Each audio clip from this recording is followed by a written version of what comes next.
It's been weeks since 22nd April, and we are still feeling the reverberations of the Pahalgam terrorist attack. Last night, the Indian military struck at 9 targets in Pakistan occupied Kashmir and Pakistan. Pune International Centre has a national security vertical, and for that reason, we think we should present our perspective to you on Operation Sindoor. We have with us our director, Major General Nitin Gadkari, who will be speaking to us on the matter. India struck at 9 places in Pakistan occupied Kashmir and in Pakistan. India did that once before in 2019 with the Balakot strikes. How's Operation Sindoor different from Balakot strikes in its execution and its impact? Okay, Koena, before I start, I must, on behalf of PIC and on my own behalf, congratulate the Indian Armed Forces for a successful completion of Operation Sindoor, a perfect retribution to the Pahalgam attack. We also wish to state that PIC stands steadfast behind any endeavor that the Indian Armed Forces will take in future against our adversary.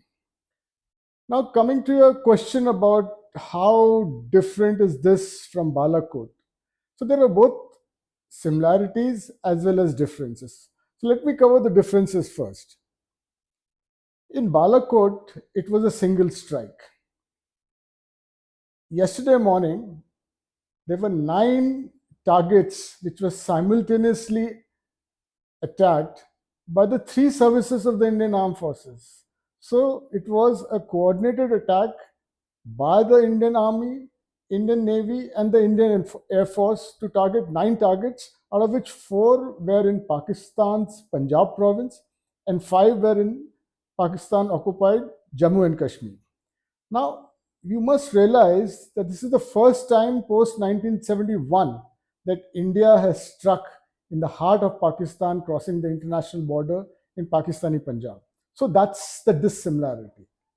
As far as the similarity is concerned, the similarity is that we haven't targeted either the Pakistani military or the Pakistani civilian establishments. It is all targeted on infrastructure of the terrorists, their hideouts, and their training centers. And that is a close similarity with what we did in Balakot. Now, another dissimilarity would be that the nature of the weaponry used this time was far sophisticated than what it was used in Balakot. Obviously, because years have passed, 5-6 years, and I'm sure the damage assessment would show, and what little images that we have seen, that the damage this time is far greater this time than it was last time around in Balakot. Now, coming to the impact. After Balakot, the impact didn't last very long. Pakistan continued to target in India civilian targets, targets across, and now the latest in Pahalgam. So obviously it wasn't an impact which lasted for a long time. But what impact this would have is a stern message that the government of India has given, that any act of yours will not be spared and you will have a price to pay. Whether that impact lasts or not, we can discuss further.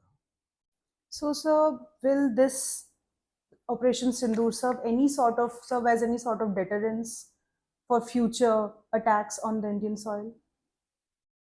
So the first thing is, I don't think this is the end of Sindoor. I think Pakistan would retaliate. Whether it would serve as a deterrence or not depends upon how far does this conflict now go.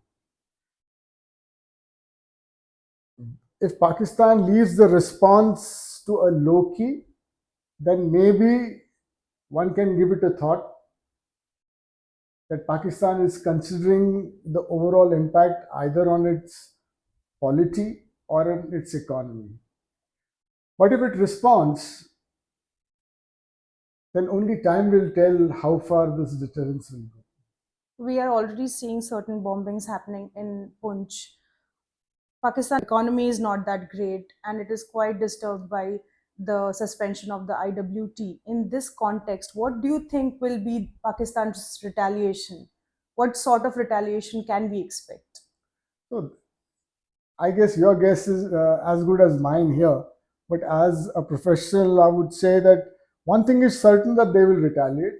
Another thing, most probably, they'll retaliate almost in the same measure as we have done as far as number of places is concerned. Whether they be shallow or whether they'll be deep, it's a matter of conjecture. Pakistan has a decent arsenal as far as weapons are concerned.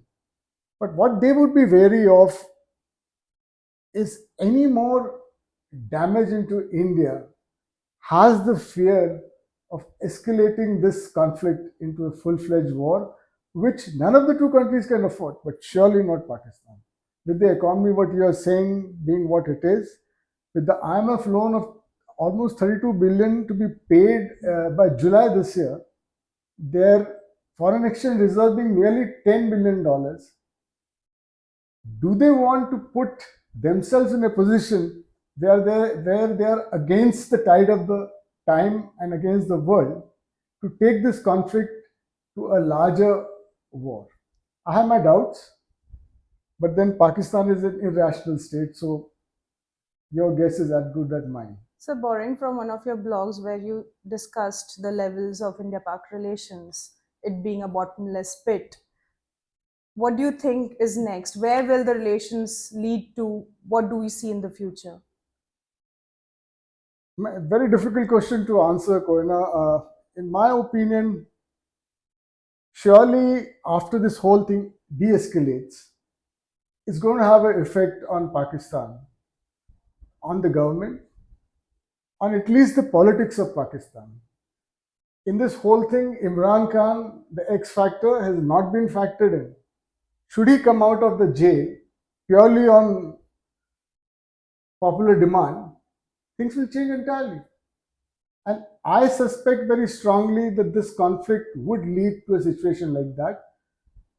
I cannot say that things will change drastically as far as the Pak army is concerned, but surely as far as the Pak politics is concerned, things will change.